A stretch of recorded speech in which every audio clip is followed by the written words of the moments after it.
ചേകന്നൂർ വട്ടംകുളം റോഡിന് സർക്കാർ 3 കോടി രൂപ അനുവദിച്ചിട്ടും റോഡ് കുണ്ടും കുഴിയും നിറഞ്ഞു തന്നെ.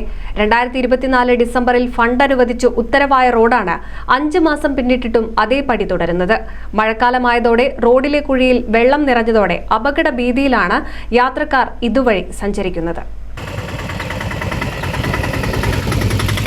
തവനൂർ നിയോജക മണ്ഡലത്തിലെ പ്രധാന ഗ്രാമീണ പാതയായ വട്ടംകുളം ചേകന്നൂർ റോഡ് വീതി കൂട്ടി റബ്ബറൈസ് ചെയ്യുന്നതിന് 3 കോടി രൂപയുടെ ഭരണാനുമതി നൽകി 2024 ഡിസംബറിലാണ് സർക്കാർ ഉത്തരവ് വന്നത്.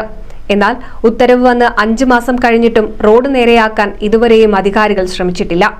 കഴിഞ്ഞ ബജറ്റിൽ സ്ഥലം MLA KT ജലീൽ നിർദ്ദേശിച്ചതനുസരിച്ചാണ് സർക്കാർ 3 കോടി രൂപ വകയിരുത്തിയത്. നിർമ്മാണ ചുമതല തദ്ദേശ വകുപ്പിനാണ്.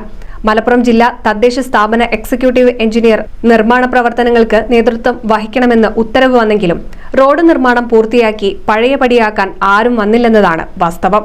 ചേകന്നൂർ മുതൽ വട്ടംകുളം വരെയുള്ള റോഡിന്റെ അവസ്ഥയ്ക്ക് പരിഹാരം കാണണമെന്ന് നാട്ടുകാർ നിരന്തരം ആവശ്യപ്പെട്ടെങ്കിലും ഇതുവരെയും പരിഹാരമായില്ല. ഉടൻ റോഡ് നിർമ്മാണം പൂർത്തിയാക്കി ജനങ്ങളുടെ ദുരിതയാത്രയ്ക്ക് അറുതി വരുത്തണമെന്നാണ് നാട്ടുകാരുടെ ആവശ്യം.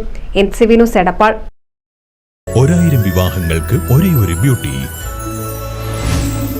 Beauty silks Edappal, Chavakkad, Triprayar, Puthanathani, Perinthalmanna.